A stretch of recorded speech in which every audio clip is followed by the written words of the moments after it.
Hi, everyone. Judge Andrew Napolitano here for Judging Freedom. Today is Tuesday, October 7th, 2025.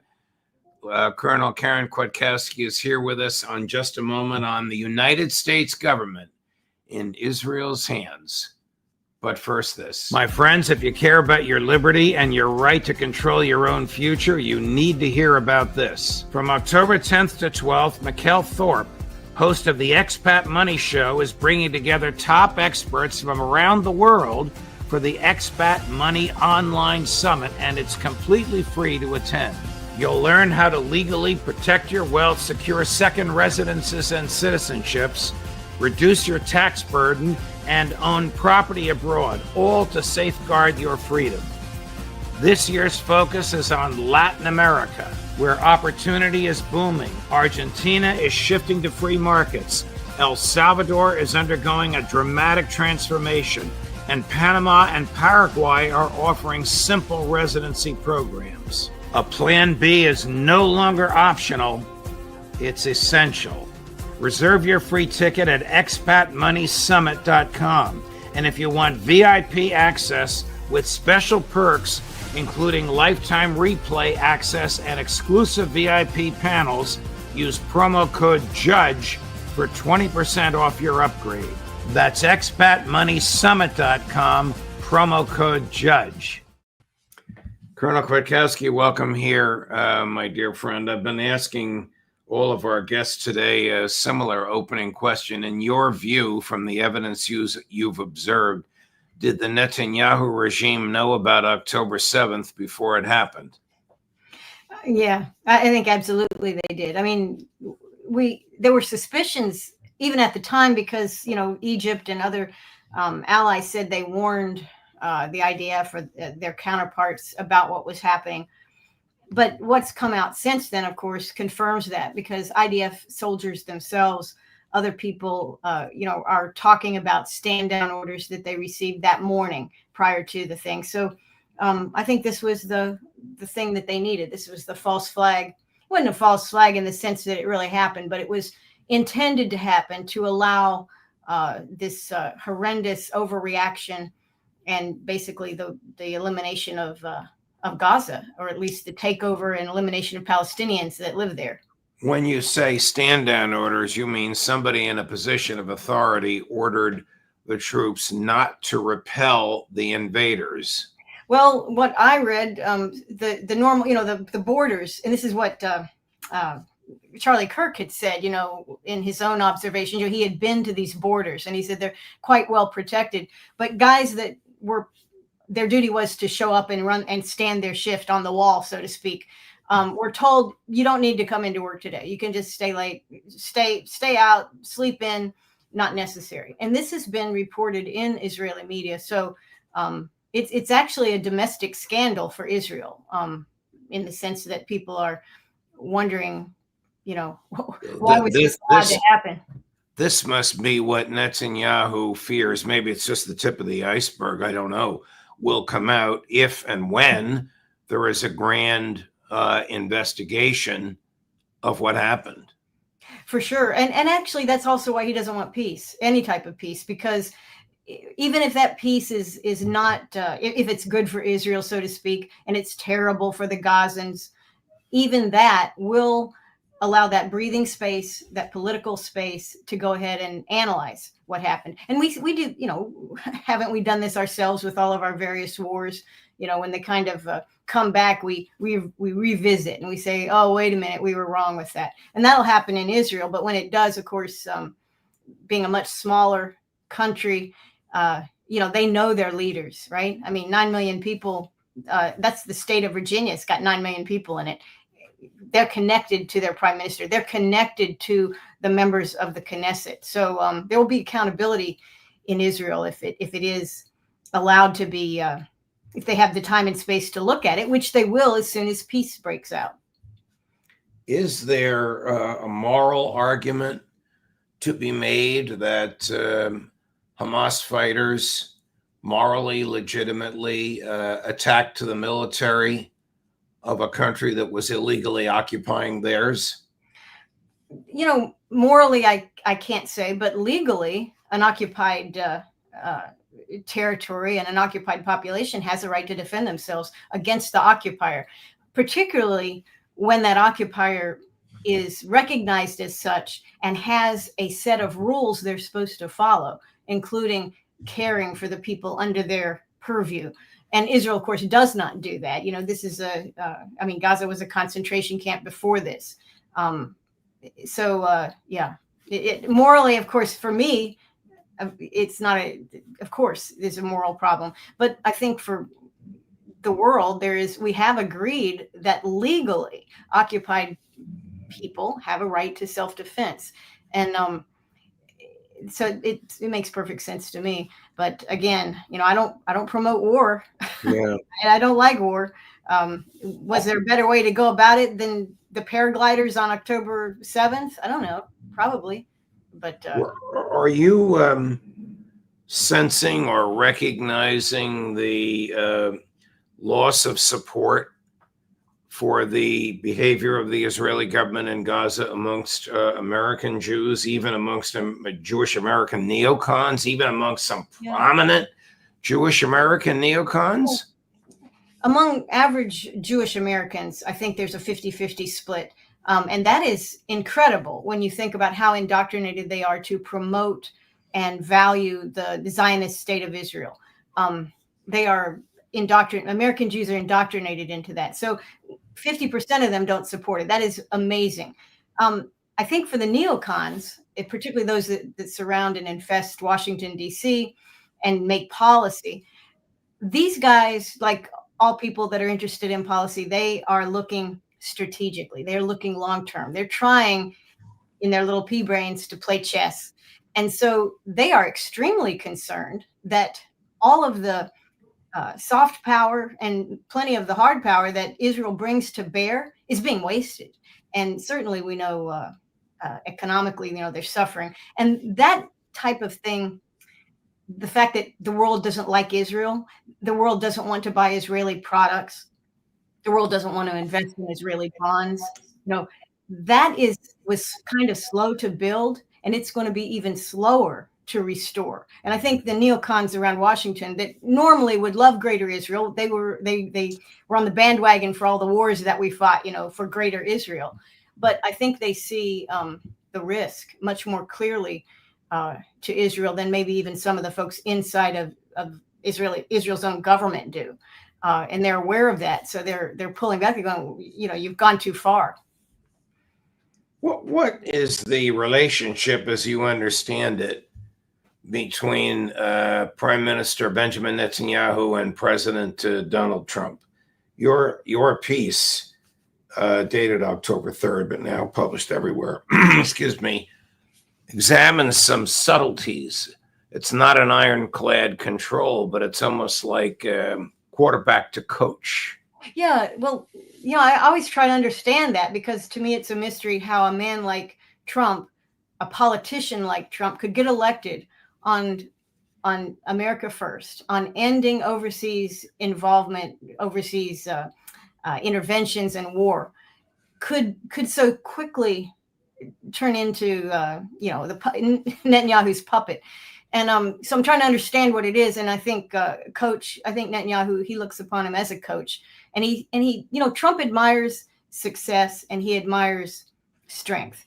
And so in his circles, who also many of his friends admire Netanyahu for political success and political strength. So Trump is predisposed to admire Netanyahu.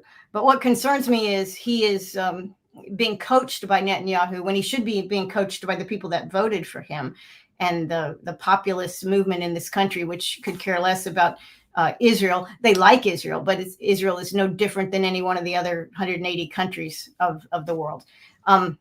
That's who should be coaching Trump. But instead, Trump is taking his cues from Netanyahu, and he's adopting an idea of enemies all around us. And that's not particularly Trump. That is, in fact, the opposite of what made Trump attractive as a candidate. He didn't see enemies everywhere. He saw the United States as potentially very great. But he is starting to talk like enemies are everywhere. And where does he get that from? Well, we know where he gets it from. There's only one other country that thinks enemies are everywhere, and that's Israel. and they have made that to be a fact. The other thing that really concerns me, there were three areas that I looked at, but the one that I think is the most concerning is his intolerant language. Now, the left will say, "Oh, we always told you, Trump is very intolerant of others," but that's not. They didn't watch Trump closely. He's not intolerant. He's actually, he likes people. He's a people person. But the language of intolerance, the threat language that Trump has been increasingly using, and even we see it with Putin, this harms the United States when we try to threaten Putin language-wise, and Trump is doing that increasingly, and that I think he picks up from Bibi Netanyahu, and I think we could solve the problem simply by not having Netanyahu come to Washington. I think 4 times in a year, that's enough. He doesn't need to visit anytime for 4 times. That's good for 4 years. Let's wait till Trump has a new president. When the new president comes, Netanyahu can come back if he's still around. But he is visiting overwhelmingly. He is exercising his influence with Trump, and we're seeing a result. And the result, of course, is terrible for Americans who voted for Trump. And it's also terrible for those who voted against Trump, because he is forgetting who his people are. They are not Zionists, okay? Those are not Trump's people. And he's forgetting that. Here's Netanyahu recently, and you'll hear a phrase in here that obviously is intended to get to Trump. Everybody will know it when they hear it. Chris, cut number 9. Iran is developing now ballistic missiles that are intercontinental ballistic missiles for 8,000 kilometer range. What does that mean?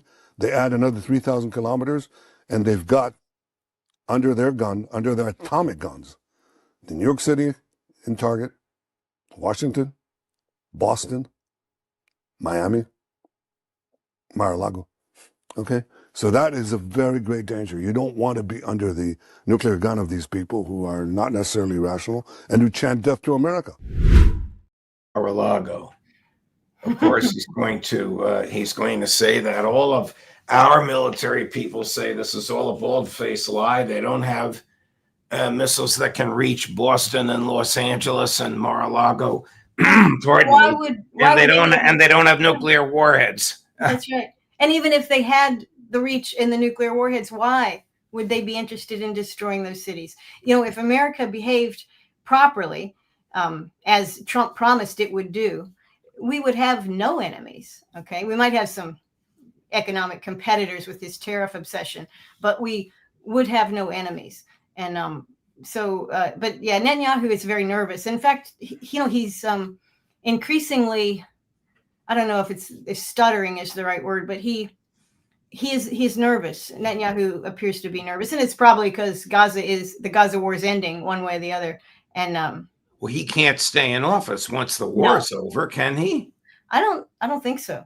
I don't think so. And also, the folks that backed him, his coalition, will blame him for not finishing what was started. And what, of course, was started was intended to be a complete ethnic cleansing. I mean, they use the word in Israel, the members of the Knesset use the word ethnic cleansing. It's not completed, and it wouldn't be completed by their standards until there were no Palestinians left at all in Gaza or the West Bank, for that matter. So it's almost as if, and I'm taking this phrase from George Orwell, and you used it in your piece, Netanyahu is trying to persuade Trump that war is peace. Yeah. Well, for Netanyahu, it is. For Netanyahu, he cannot survive politically. He may not survive as a human being when peace breaks out. He will be blamed by those who wanted to exterminate every last Palestinian. And if they aren't able to do that, they will blame Netanyahu for it. And of course, you can't be 30 years in politics in a a place like Israel or the United States without being a little bit crooked. So he has enemies within. He has political enemies. He has people that hate him. Even within the IDF, even within Mossad, they are probably not completely happy with him. So he's highly vulnerable once the war in Gaza goes to the next phase, which is why he's standing in the way of that. And it's funny, Trump said, you're so negative. You're so used a foul language, that Netanyahu is so negative about everything. And it's like, Trump, wake up. Yes, he is, because if peace breaks out, he's a goner. Wasn't the whole premise of the Zionist project that there would never be a Holocaust or ethnic cleansing or collective punishment based upon a characteristic of birth? And haven't they gone 180 degrees to perpetrating the worst known Holocaust since World War II?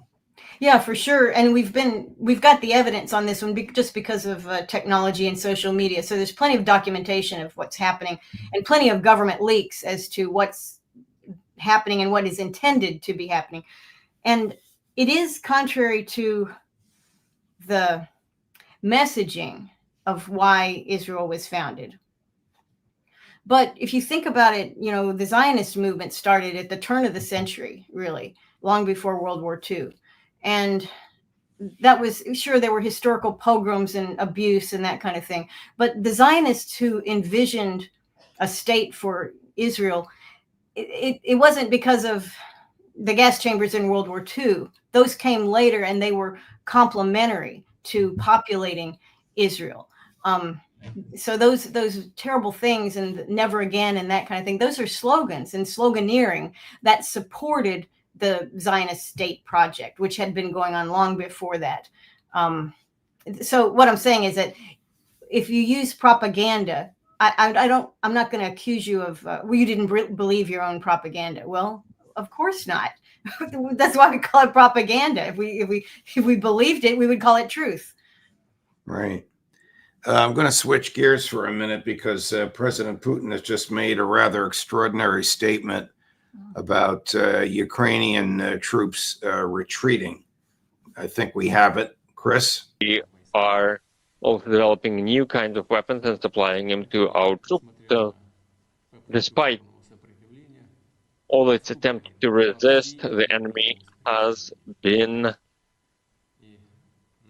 retreating across the front line. And against this backdrop, the Kyiv regime is trying to show that it can succeed.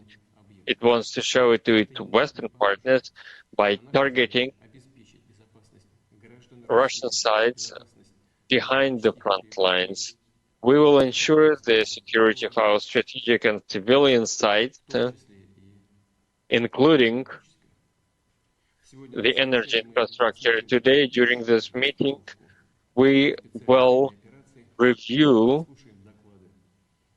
the situation in the special military operation. We will hear a report of our military command, and we will discuss the supply of weapons and our plans for the near future. Let's start this meeting. So something's happening over there. We just talked to your colleague Matt Ho about the very weak state of the Ukrainian military. Now the Russian president goes on national television to say a lot of them are retreating and we are using new arms with which they're not even familiar. Maybe this is finally coming to an end. Yeah, I would think so. But the problem is the belief system in most of the EU and some of Washington, D.C. That belief system hasn't been corrected yet. Even Trump was saying just a couple weeks ago, oh, I'm sure Ukraine will take all their property back, take all their territory back. And with what? How are they going to do that? How are they going to populate it? Since a good many of their population has departed and their young men are dead. So this idea is crazy. But I mean, 4 years, almost 4 years of this war. Why? It makes no sense. Do you think that the Netanyahu regime is blackmailing President Trump? Well, I think he may be. Well, I don't put it past him to blackmail. I don't know if they're blackmailing Trump himself or his family members, or somehow his business interests or whatever. When I saw months and months ago or a year ago after the pager attacks, and I saw that Netanyahu had brought into Trump a gold pager, a golden pager, as a gift to commemorate the pager attacks. I saw that as a threat. You know, I don't know how Trump saw it, but if somebody had conducted a sabotage operation like that, that really scared pretty much everybody on the planet who holds a cell phone in their hands, you know, the idea that how vulnerable these systems might be. And somebody hands me a golden pager, and this is after we already know that, you know, Netanyahu, after Netanyahu's visits, we have bugs in the offices of Western capitals, including Washington.